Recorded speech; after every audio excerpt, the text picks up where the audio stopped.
Well, welcome to Rooster Rant. It is Sunday, which means that Alex and I are here, and Joe is out today. I'm actually going to be hosting for Joe. He is en route back to Columbia after watching the Gamecock women's basketball team defeat NC State. So he was covering that for the Big Spur tonight, and we greatly appreciate him doing that. But he's out of pocket tonight, so it'll just be me and Alex. But tonight on the show, I think the first big news is the Gamecocks are going bowling. Gamecocks secured their sixth win of this football season yesterday in Nashville. We're going to give a Gamecock Vanderbilt recap from the game yesterday. We're going to talk about players of the game. We're going to ask the question, how good are these Gamecocks? And we'll touch a little bit on Gamecock basketball. I know that football is dominating all Gamecock coverage right now, but we're going to talk basketball because, wow, Gamecocks have already played 2 games. It doesn't seem real on the men's side. So, Alex, with that being said, go ahead and hit the intro, and we'll get right into the show.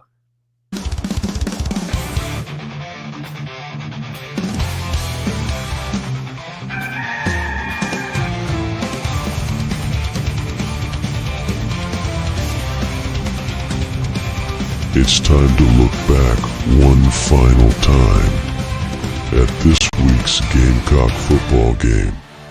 It's Rooster Rant with Alex Jones and Matt Anderson from the Chief Sports Network.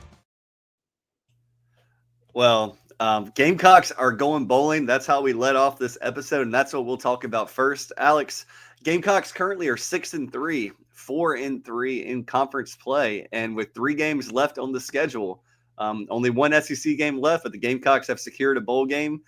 Talk to me about what that means to this program and, what your thoughts are on maybe potential bowl destinations, maybe college football playoff. Who knows?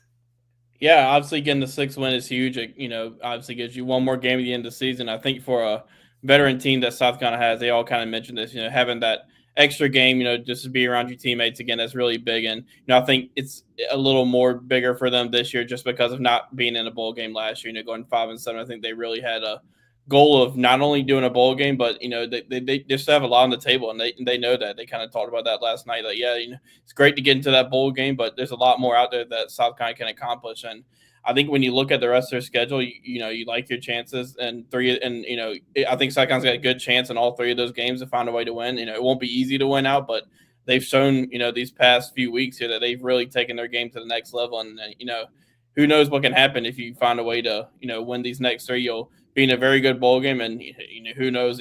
I think a lot of things have to go right for you to get in the college football playoff ball. But you at least put yourself in that conversation, I think. Yeah, I think last Sunday we talked about Gamecocks getting to 5 wins, beating ranked Texas A&M, really good football team at the time. Still might be at the top of the standings in the SEC. And we said, look, you got the Wofford game, God willing, you win that, you get to 6 no matter what. But the Gamecocks took care of business at Vanderbilt, and you're at 6 wins. You have Missouri coming up this upcoming weekend. I think that the early line is actually kind of surprising to me, Alex. I think it was 12.5, 13. Gamecocks are favored. Yeah. So we all know what's going on in Missouri. They have some quarterback injuries. Maybe not as good a Missouri team as they have been the past couple of years, but they still have a lot of talent, and God knows they've been a thorn in the Gamecocks side for a number of years. Practically since they joined the SEC. But you look, we'll talk all about the Missouri game all week on the Chief Sports Network, and join us on Tuesday night. We'll break that game down. But then you look at Wofford, it'll be nice to have a game that should be less stressful going into Clemson week. You've played a gauntlet of an SEC schedule. Looking at it, I never thought that the Gamecocks would be 4-3. I did. I actually predicted it. I predicted better. But, just over the past couple of years, to see the Gamecocks have a chance to get 5 wins in conference play, they've already secured at minimum a 500 record in the SEC, which is the toughest conference in the country. Just really great to see because, you look at the way the season started, and we'll talk about this more a little bit later, but you go to Kentucky, you win 31-6. You have the heartbreaker against LSU, where I think a lot of Gamecock fans still feel like that game was stolen from them. You have the Ole Miss game, which is a loss, 27-3. I still maintain that Ole Miss should not have been allowed to have 17 timeouts in a football game. I think a lot of that went into play there for the Gamecocks losing the the way they did to Ole Miss and the injuries and bye week and all of that. But then you lose the heartbreaker in Tuscaloosa. But I think that heartbreaker in Tuscaloosa was kind of where the season turned. I think it kind of proved to the Gamecocks team that they can play with anybody, and especially holding that Alabama deep or offense down as much as they did. But you look at these last 3 games, so you're talking about 2 road games at Oklahoma, 35-9, beat Texas A&M, like we've talked about, to death around here, 44-20, and Vanderbilt 28-7. It's one of those things where there's only been one half of, maybe 2 halves of competitive football, maybe 2 quarters of competitive football. The Gamecocks are just on a blistering pace, and I said it on the Big Spur last night, Alex. I'd love to get your thoughts on it. I don't know if there's another team in the country that's having as much fun as the Gamecocks are having right now, because go ahead. But I mean, I think you look at it, all these other teams that are at the top of the top 12, top 20 in the country, they're playing not to lose. And you kind of see that where the Gamecocks are just playing to win and have fun. Yeah, I think the Gamecocks kind of are playing right now with nothing to lose. Like, obviously getting the 6th win against Vanderbilt was big now, because now you kind of, I don't want to say playing with house money, because there's a lot that you can still accomplish in this game, especially with the Clemson game. But, they're just, you're right. It looks like they're having a whole lot of fun out there, and it helps when your defense is playing the way it is. And then your offense, South Carolina's offense is really coming around after that bye week, this most recent bye week. They've really taken a step forward, both run game and Lenora Sellers. Just, I mean, I feel like we say it every week when we get on. He just keeps getting better and better, and made some incredible plays in that Vanderbilt game that really were momentum shifters that I'm sure we'll get into here when we kind of dive more into the game. But I mean, yeah, this team's having a whole lot of fun, and I mean, have great leadership on this team, and it's really showing. And they've really taken their game to another level here. Yeah, and I think with that being said, Alex, there's no reason not to just go ahead and jump into the recap in Nashville. I think that as it's been the entire season, the defense is just continuing to dominate. For those of you that lived under a rock and missed the game yesterday, I'm going to go through some statistics here. Gamecocks won the game 28-7. It was 7-0 at halftime, 0-0 at the end of the first quarter. Gamecocks had 21 points in the second half. Vanderbilt scored 1 touchdown in the third quarter to get to that final score of 28-7. Lenora Sellers was very efficient, 14 of 20. Passing for 238 yards and 2 touchdowns. Raheem Sanders was just a monster again in the running and receiving game. Raheem Rocket Sanders, 15 carries for 126 yards and 2 touchdowns. Lenore's chipped in 13 carries for 38 yards. It's a lot of guys getting catches in the receiving game. Raheem Sanders had 2. Jared Brown 1. Nick Harbour, who I thought looked really good, had 3. Josh Simon had 3. Simon just is ridiculously good at football. Yeah. Gage Larverdane with 3. Oscar Attaway with 1. And you saw Vandrevis Jacobs get back into action too, which was really nice to see on a 6-yard catch. But I think that the big thing is that Lenoris did have 1 turnover. First turnover for Lenoris in a couple games now. But he did not get sacked again. That's back-to-back games of 2 teams that can get after the quarterback and have shown success throughout the year in Texas A&M and Vandy. And is the offensive line improving? Is Lenoris just being Houdini? What's your take on that, Alex? I think it's a little bit of both, but I think you really have to credit the offensive line. They were another group in that bye week that seemed to really take a big step forward. And I think especially in the run game, they've been really good in the run game, opening holes. And I think their perimeter blocking has continued to improve. They're still has some work there, but they're still continuing to improve there. And in pass blocking, like I thought a lot of times last night in that game, Lenora Sellers had a lot of room in that pocket to kind of move around and look downfield. And when he didn't, he did what he does, and found ways to escape pressure. And I think there were 2 momentum shifting plays in that game. After Lenora Sellers fumbled, you kind of felt like, okay, this is where Vanderbilt can kind of take some momentum here. But Kyle Kennard made that great play with the strip sack and recovering the fumble, and kind of evened out the momentum for that point, and then South Carolina kind of took it from there. And then you had that play by Lenora Sellers in the second half where there's a chance he's going to get sacked around the 1-yard line, 2-yard line, 3-yard line, somewhere in there, somehow gets out of it, and then finds Jared Brown for a 52-yard pass in that game. And that was a complete momentum shifter in that game. And that's kind of the player that we've seen so far Lenora Sellers can be. Like he's hard to bring down, and he just continues to be an incredible playmaker and just keep saying, just getting better and better and better. Yeah, and I was in the game thread a little bit yesterday on the Big Spur. I try not to get into it too often because it can kind of be difficult. to just keep up. And I mean, look, fans are going to be fans, but just like keeping up with Pages, it goes so fast. But Yeah. Lenore showed just with the flick of his wrist how Yeah. accurate and how far he can throw a football. And I just hope that everyone is seeing right now why people like Alex, myself, JC, Tony, Whittle, Hale, anybody associated with the bigspur.com has just been saying he's going to be really good. Like he's going to be really, really, really good. And he's showing right now with his capability, the way that he moves. And now that he's looking upfield, he's gotten those reps, Alex, and the way he's looking upfield and finding receivers and spreading the ball around is what is humongous. It's not one guy that he's keying in on. And I think that as they continue to move him out of the pocket, which they've been doing more and more the past couple of games, and getting even Rocket outside of the pocket. And it sounds weird to have a running back outside the pocket, but stretching him wide, it's just getting them space, and it's been really fun to watch. Yeah, and I think Rocket Sanders playing the way he has in the offensive line, run blocking the way they have has really helped Lenore's too.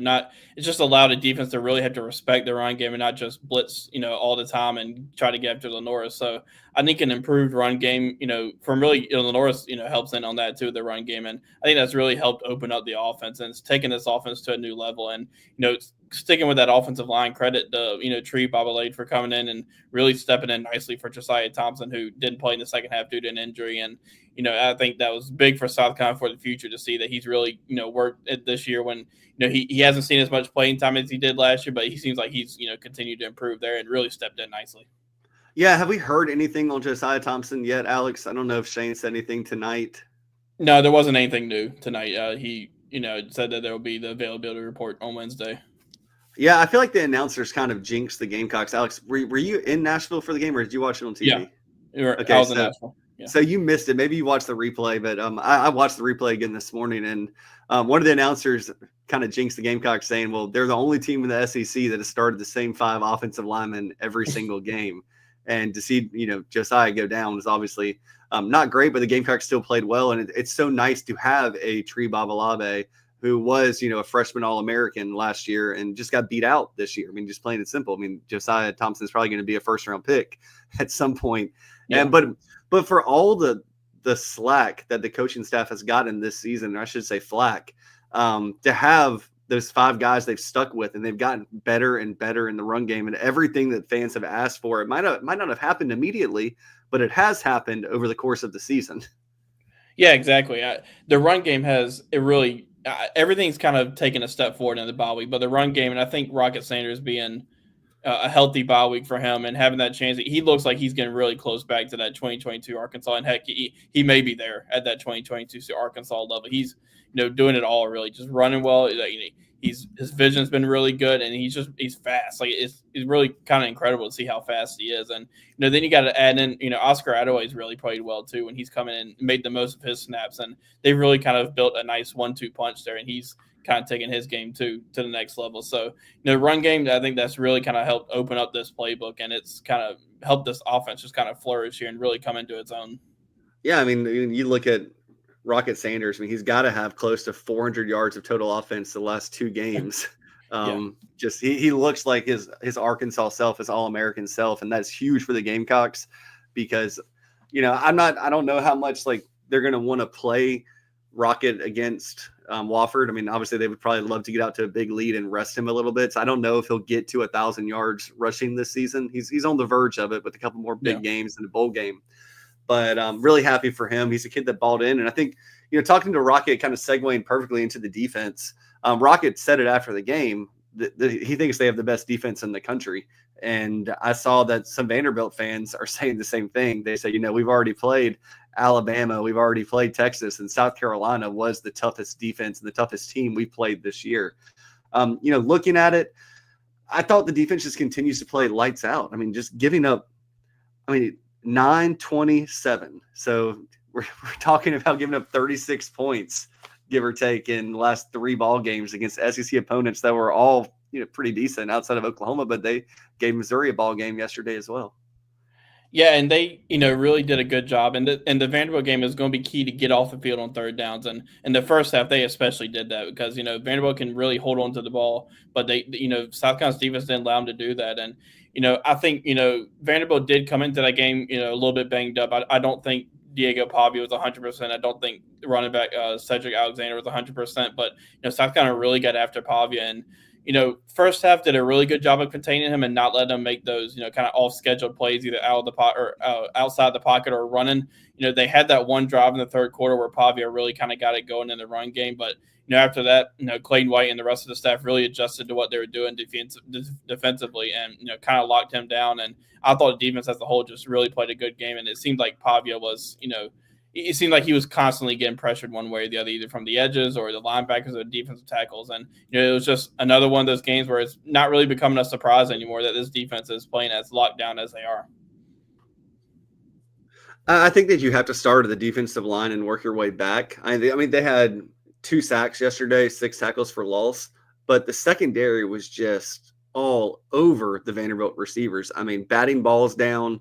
It was one of the most impressive things that I've seen over the last couple weeks is just how good the secondary is. And it's not just the defensive line. I think early in the season, like players had to get into rotation, get into rhythm, and you did see some bigger plays, but you're really just – it's been a long time since I remember a big play outside of the A&M game that was just busted loose on a 62-yard run. But they're keeping everything in front of them, and they are hitting people, and they are playing physical. I said it last week on a couple different shows, but Diego Pavia was the key to the game. And that sounds so elementary and so dumb. Like, you want to make sure their quarterback has a bad game. Okay, Matt. Yeah, you're a rocket scientist over here. But he is everything for that offense. And he had 16 of 31 passing. So, a little over 50%. That's kind of where he's been shaded towards lately, is closer to 50% pass completion guy. Maybe he's dinged up, but 5.4 yards per pass attempt. You'll take that every day of the week. And, they did get loose for 108 yards rushing. Diego was 65 of them. But I mean, outside of Diego, their longest rush of the game was 7 yards.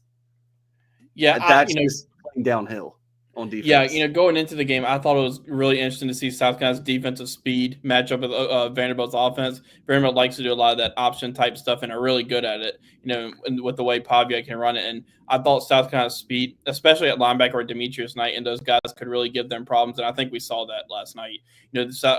Perimeter runs weren't really there for, Vanderbilt, and really up the middle too. Like they tried to run up the middle a lot of times to get, stay on schedule early to get ahead of the chains. And, the defensive tackles, Tonka Hemingway, TJ Sanders, Boogie Huntley, those guys will not let them get much going up the middle. And that's really was the big key, was to get Vanderbilt in those long third downs. And that happened a lot of times last night. So, one player you do have to really credit for the way he played was Peyton Williams last night, stepped in for DQ Smith, who I think tweaked. I think it was his back. I think that's what it was in pregame warm-ups. But Peyton Williams really stepped in and played really nicely and had a big play on that 4th down where he could have been an interception, but he got his hands on the ball, and then Vicari Swain kind of finished off the play where it looked like that Vanderbilt receiver or tight end, one of the two, could have called that and made it for a first down. So you're right. The whole defense played pretty much a complete game, and the secondary, O'Donnell Fortune, Judge Collier, Vicari Swain, those guys really did a nice job on those receivers, and Nick Emenwari and those guys continue to do what they do.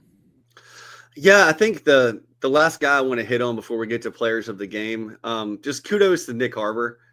He looked like a wide receiver yesterday, probably more than he has in a while. Look, everybody wants to play NCAA college football with him and just throw it deep downfield, and he'll catch every pass and have 800 yards receiving in a game and 17 touchdowns. Like, I get it. It's fun. I do it when I play NCAA football. But, you got to remember, this is a kid who's transitioned to wide receiver last year. He's finally getting the practice and the repetitions after, training for the freaking Olympics. Like, that's pretty cool. Like, let's not, let's let the kid be a kid for a little bit and not just, a character in your life that you want to do well for your football team. But I thought he made some good plays, and I think he's going to continue to get better and better and better. And the Gamecocks need him to be, because wide receiver position is still wide open. There hasn't been a guy that's clearly taken over.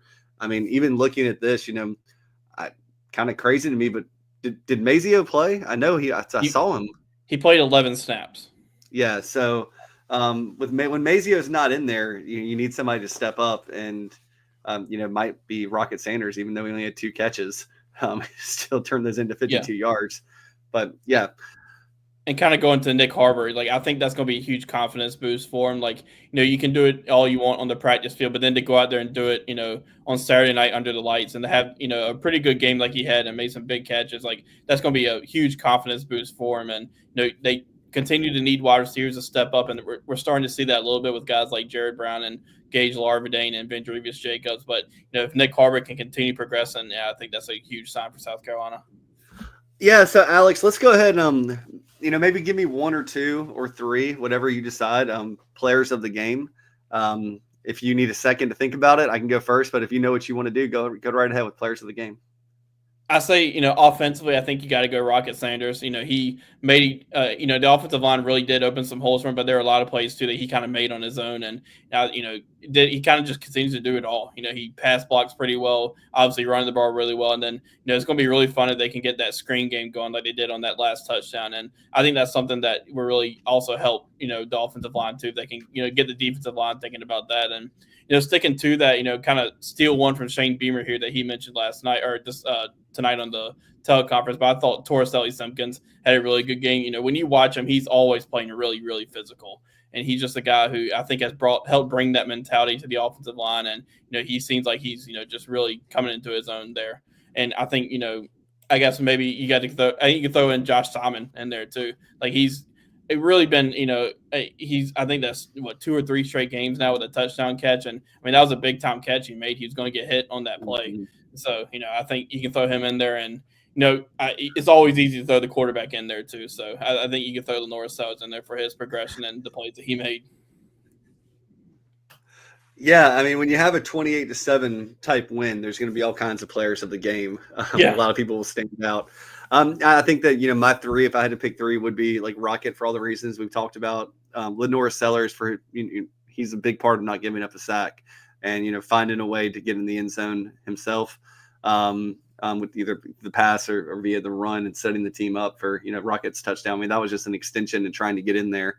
And then Kyle Kennard, I think that, just because of like the two things you talked about at the very beginning of the show, those two game changing plays, Kyle Kennard giving the Gamecocks confidence and saying like, this is going to be a game we're going to win. We're not going to give up anything. It doesn't matter where this defense starts from. I honestly think that if you gave the opposing team the ball on the 10-yard line every single drive, I think the Gamecocks would still get what they could, maybe not give up a touchdown or a field goal every time, but they would make some stops, which is, if we see an overtime game at any point, I think that's a huge benefit to have the Gamecocks defense in those short fields.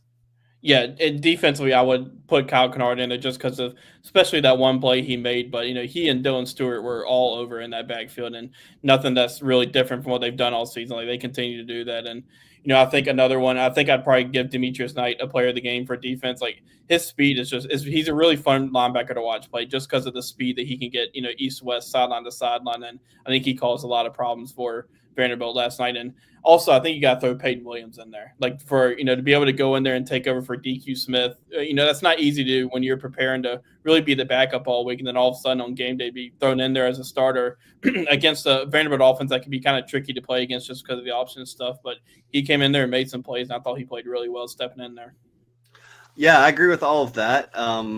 Really quick, Alex, let's go ahead and let's take a sponsor break. And we'll do a quick commercial. And when we come back, we're going to talk about how good are these Gamecocks and where can they go from here?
So back to the rant. Real quick, Alex, let's talk about where the Gamecocks can go from here. We'll do a quick wrap around the SEC. A number of big games yesterday.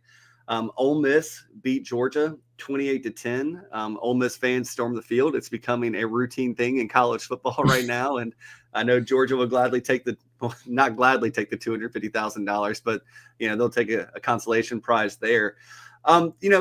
I think that Georgia's been playing with kind of borrowed time for a little bit. It doesn't seem like they are actually as good as they've been in the past, and like the mental focus and the just get the job done that they've had. I don't know what's going on in Georgia, but they're a team that could still take another loss. I think that they still play Texas, don't they?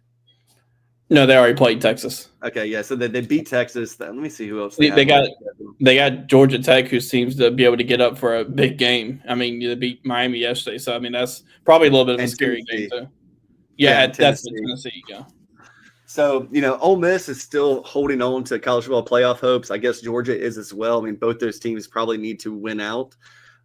Texas just put a big old butt whooping on Florida.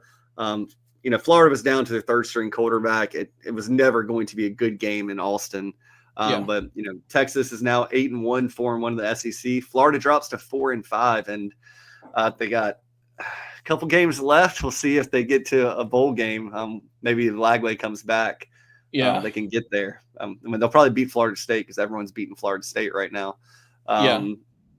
But Tennessee, 33-14 over Mississippi State. Mississippi State fell to 2-8 on the season, 0-6 in the SEC.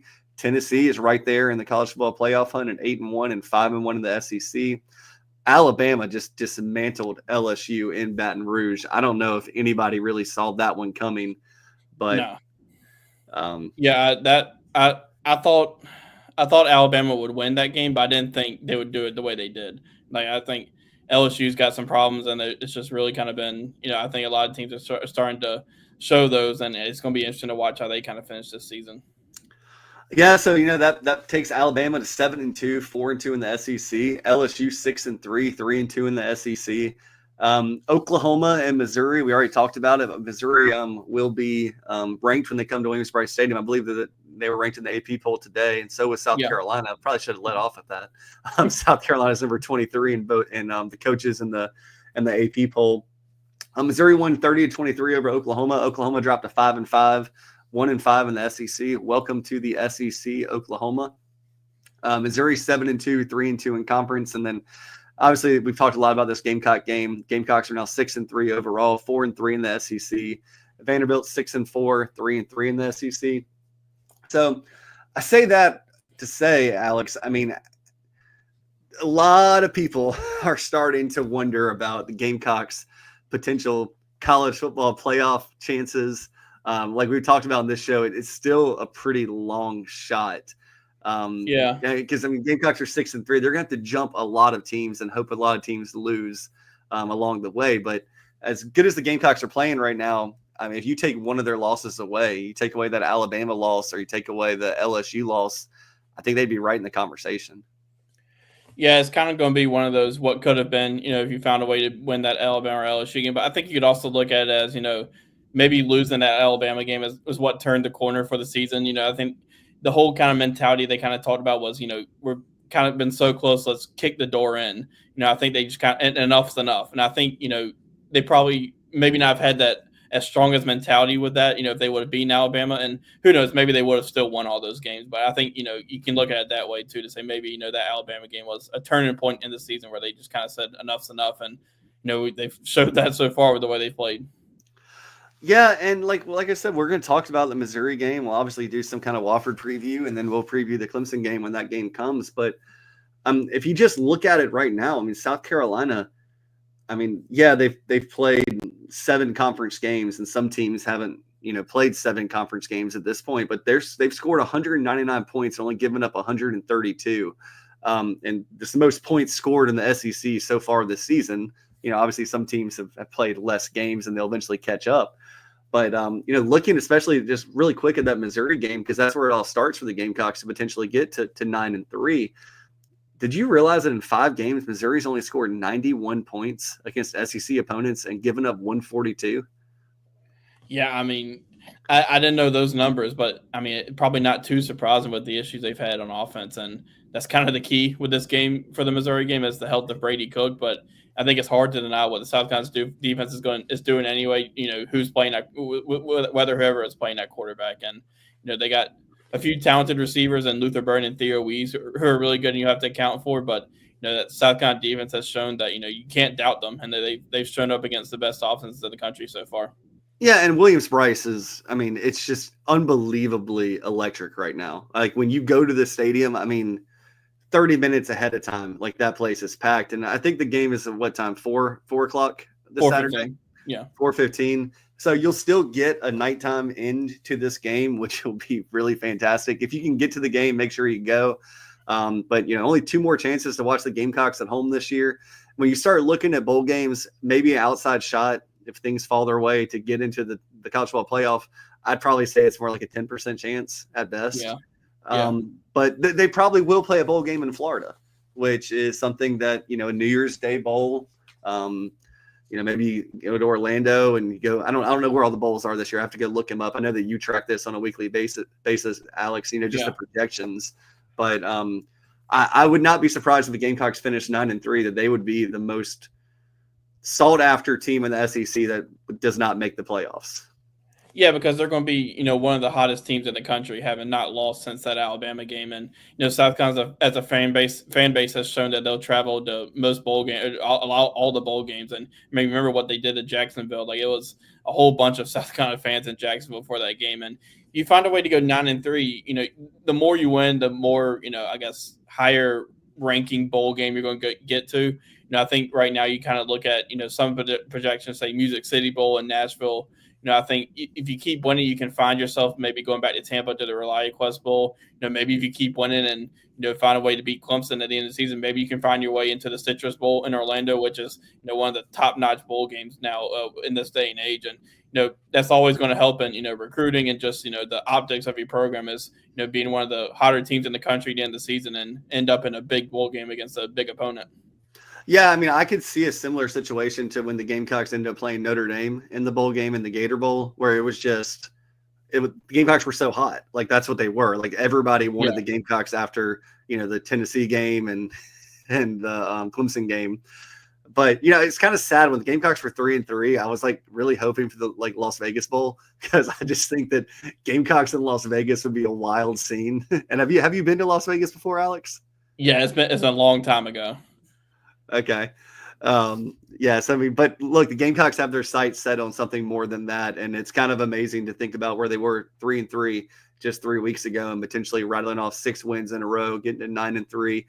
It's one of those things, and we'll talk about more on Tuesday, Alex. But you talk about that Tennessee game a couple years ago, where all the recruiting momentum shifted for the next recruiting class, and then you had that at A&M. Now you're following up like this momentum. If the Gamecocks can keep it going, rolling into early signing day. And especially, the next class. I mean, this year, I think the Gamecocks are basically looking at flip candidates and then Donovan Murph. Like, there's probably like 4 guys that aren't committed somewhere that the Gamecocks are heavily pursuing.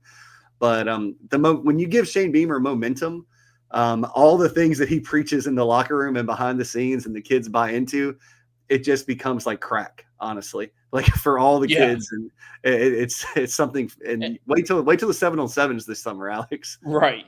It's kind of, when you compare it to 2022, you had that Tennessee game, but that was going to be your final home game. So there weren't going to be any more home games to host recruits. Now you are, one of the higher teams in the country right now with a lot of momentum, and you still got a Missouri team, a top 25 game this weekend that I'm sure is going to be, a bunch of big-time recruits I'm sure are going to be coming to that game. And you still got the Wofford game, too, to host recruits. So, it's just a big chance for South Carolina to continue capitalize on the momentum that they're building on the field and bring it to off the field and recruiting. Yeah, just keep an eye on Jared Smith, too.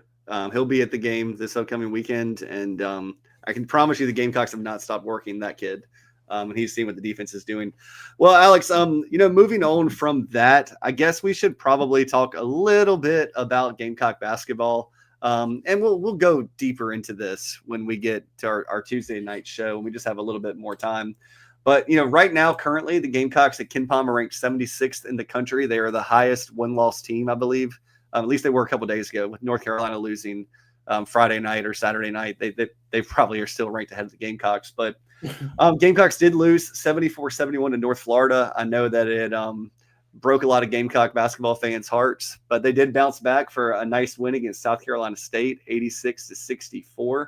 I do want to note that although the Gamecocks lost to North Florida also knocked off Georgia Tech.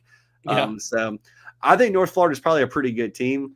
But just early thoughts, Alex, on the men's basketball program. We've got a game Tuesday night against Towson. We'll have to figure out how we're going to do the show Tuesday because Alex will be there covering it.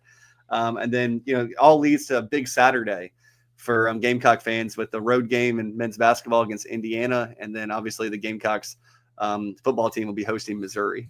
So give me your initial thoughts.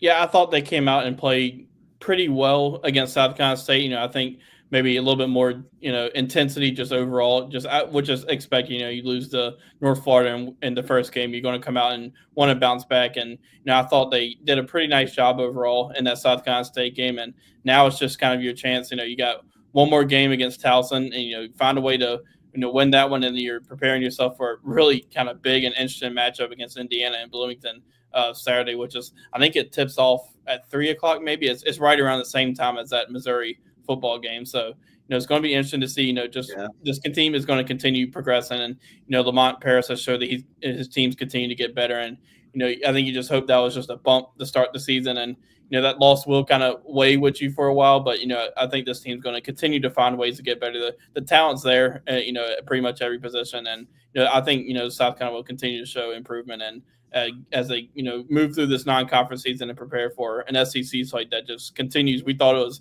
brutal at the beginning of the season, but now watching some of these teams play like Auburn last night, like this SEC is just going to be a huge challenge this year for everybody. Yeah, it's going to be a lot of fun. I mean, I'm still high on this Gamecock men's basketball team. Yeah. I think that they have all the pieces. It's just finding how the pieces mesh together. And you already saw a change in the starting lineup with Jacoby bouncing into the starting lineup against South Carolina State. South Carolina State, yeah. Yeah. But I think Colin Murray Boyles is showing to be, one of the best players in the country. He's just an old school guy that just competes his tail off, and he's going to have every opportunity to be a future NBA player, but also, one of the best players in the conference. And when you have one of those guys on your team, you have a chance every single night. But yeah, so men's basketball, just bear with them. 1-1. No one thought they were going to go undefeated. Just one game. And North Florida, interestingly enough, Alex, I don't know if you noticed this on KenPom, but they started the season ranked 253rd in the country, and now they are up to 139th after 3 games. So, I mean, we'll see. Yeah, for North Florida to beat South Carolina and then beat Georgia Tech, that's going to improve your KenPom. And I think it's going to be interesting to see how they continue to go through the season, especially when those net rankings come out early December.